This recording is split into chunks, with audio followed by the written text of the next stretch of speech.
இதுதான் எங்கள் வீட்டில் உள்ள சின்ன மீன் தொட்டி. இதில் வந்து கப்பீஸு மாலி வச்சுருக்குறோம்.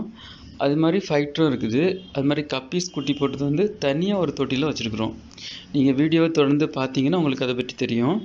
நீங்கள் கண்டினியூவாக வீடியோவை பாருங்கள், ஃபுல்லாக வீடியோவை பாருங்கள், அப்போ தான் உங்களுக்கு புரியும். இது மாதிரி இந்த ஃபைட்ரு மீன் வந்து தனியாக ஒரு பாட்டிலில் வச்சுருக்குறோம்.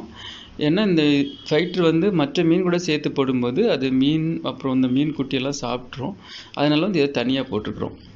இந்த வீடியோ ஃபுல்லாக கிளிக் பண்ணால் பாருங்கள். ஃபுல் வீடியோ பார்த்தா தான் உங்களுக்கு புரியும். அப்புறம் இதே போல் தொடர்ந்து வீடியோ போடணும். நீங்கள் சேனலை சப்ஸ்கிரைப் பண்ணுங்கள். அப்போ தான் உங்களுக்கு கண்டினியூவாக நான் போடுற வீடியோ அனைத்தும் உங்களுக்கு வரும்.